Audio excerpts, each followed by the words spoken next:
Hey everybody, this is Paul the Comic Book Misfit coming at you with another episode of Misfits Comic Reviews. So this week we have two issues we're reviewing. We're going to follow up on Infamous Iron Man, and we're going to be introducing the single Batman title. We've been doing Detective Comics previously, but you can never have enough Batman, so we're going to go ahead and do his single run. So first, we're going to do Infamous Iron Man number 2. Kind of a great cover there. We have Ben Grimm, the Thing, you're ready to clobber the crap out of Doctor Doom. So previously, Victor Von Doom, aka Doctor Doom, has taken over the mantle of Iron Man. You know, Tony Stark's no longer Iron Man. There's still some fallout from the Civil War storyline that hasn't been resolved. I'm sure that's going to come to light later. But this issue is actually pretty straightforward. The first issue was introducing Victor, kind of delving into his head as to why he wants to be Iron Man. This one just doesn't pull any punches. It opens up with Ben Grimm just tearing apart the Latvian embassy in the U.S. looking for Victor Von Doom. Had some great interplay between Victor Von Doom and another character called the Mad Tinkerer. You get to see Von Doom don the iron suit, take out the Mad Tinkerer's army of drones. You can kind of see him combat. You get a feel what he's going to be like as Iron Man. Towards the end of the issue, he meets up with a former confidant of his. Kind of see the human side of Von Doom. Where he's trying to go straight. He's trying to shed his villainous past. And before we get any more insight into it, Ben Grimm comes knocking down the door, destroying the apartment, and a huge battle is going to ensue because, like any great issue, we're left wanting more. So I'm pretty excited. I think I'm liking this between Infamous Iron Man, Victor Von Doom, and Invincible Iron Man with Riri Williams. We're having kind of a great interplay. You're getting two sides of the coin. You're getting the dark anti-hero in Von Doom. You're getting the young hero just learning the craft with Riri. I think it's filling the void of a Marvel universe without Tony Stark. Now, of course, Tony's never going to be gone.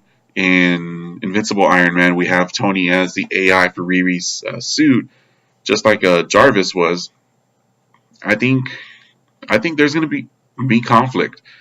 I wouldn't be surprised to see Victor meet up with Riri, and I would like to see Victor try to steal Tony's AI. That would be a great conflict of interest. But I'm kind of excited to see where this goes. Of course, the outstanding artwork from Alex Maleev. Brian Michael Bendis he's the Shakespeare of comics. I think they make an amazing team. This is a title that I'm very excited for. So, that aside, let's go on to the other issue for the week. This is Batman number 11. The storyline is called I Am Suicide. This is the third part in the storyline. I love this cover.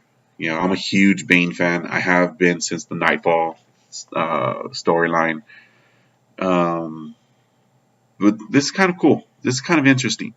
Bane is no longer on Venom. For those that don't know, Venom was the steroid, the drug that gave Bane such huge muscle mass that made him the powerhouse that broke Batman's back. So a little bit backstory on the storyline. Since we're jumping in, I went ahead and caught up on the previous issues. Batman is trying to get some help for a character named Gotham Girl. I don't know who she is. I don't know what's going on with that. That's several issues back. I don't want to go that far. I'll probably just pick up the trade for that. But for this issue, Batman is actually going to the island of Santa Prisca, which is Bane's home turf. It's the prison he escaped from, to go and recover. I believe it's the Mad Pirate. Yeah,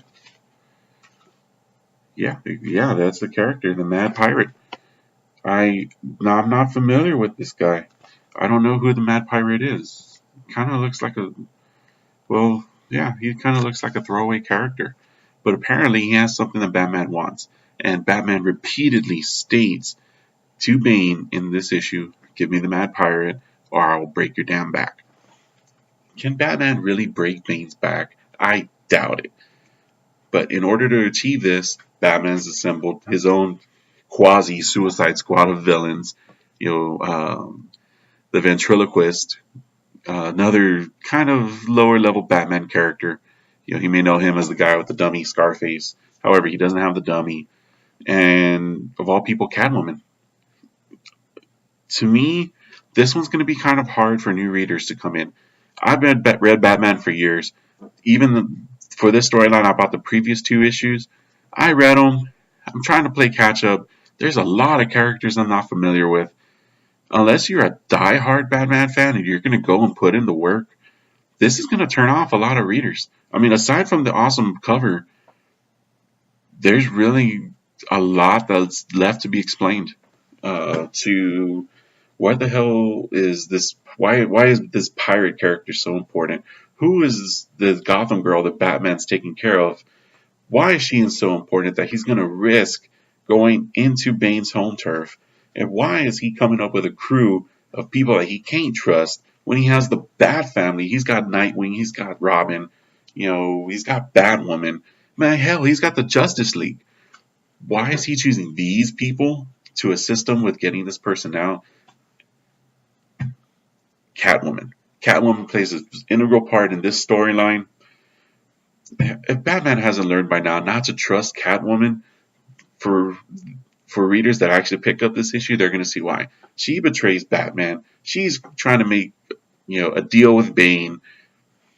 Batman, come on, you're the greatest detective in the world, and you're going to make a deal with the woman who you've had weird romantic relationships with, who's proven that you can't trust her. You've said yourself you can't trust her. Batman, I hope Bane kicks your ass. I really do. That would add some really great insight into this storyline. Aside from that, I'll check out the preview for the next issue. I found it somewhat enjoyable, but it's hard. It's hard to get into. This is going to turn off a lot of new readers. Unless you're diehard Batman fans, check it out. But for this week, I highly recommend Infamous Iron Man #2. And for new readers, this is what I love. There is a recap page. The first page. In 2-3 paragraphs, it tells you what's going on. So you can just jump right in. Batman, aside from the great artwork, nothing. There's nothing. It's going to be hard for new readers. I think Marvel really knocks it out of the park with these recap pages, just like Image does with their indies. So DC, take a cue from Marvel. Put in a quick little blurb. Not everybody's going to be following. Even diehards like me, I don't keep up with every single issue because it's financially impossible. It's hard. The theme of this is on comics on a budget. I stand at the shelves looking to see which are the ones that are going to be interesting, which are the ones that I want to spend my hard-earned money, no more than $20. And for the Batman comic, because I was so intrigued, I went back and spent part of that budget trying to play catch-up when I could have done other issues like Thanos #1. I'm kicking myself for that. I should have picked up Thanos. But, live and learn. So, as a comic fan, I highly recommend Iron Man. Give Batman a chance if you want to. If not, you're not missing too much aside than, unless you want to see Bane kick his ass, which like I do, because I'm pissed at Batman for making me read all this. Kick his ass, Bane. So check back next week. We're going to have some more great comics, hopefully some cool, #1s to start with. If not, we're going to go ahead and delve into some storylines. And I would like to send out some promos actually, because both Marvel and DC are starting off. I'm pulling up the pages with some awesome crossover battles. We're going to have in December, so we're going to have Suicide Squad versus Justice League, and for Marvel, Inhumans versus the X-Men. So some great team-based battles, some great, it's a great way to actually get a taste of all the characters at once. Team-based issues are kind of, the poor man's way to get a taste of everybody. You Avengers, you want Captain America and the Hulk, well, guess what? You got them. Justice League, you want Batman, Superman, you want the Trinity, you want Green Lantern and Flash, they're all there. X-Men the same way. So I'm excited to see what these two storylines are going to do. I plan on following these two from beginning to end. I love that they threw in checklists, so it helps me catch up on these issues. So stay tuned. We're going to have some more comic book reviews, any comic book news. This is Paul, the Comic Book Misfit. Thanks for watching. Godspeed.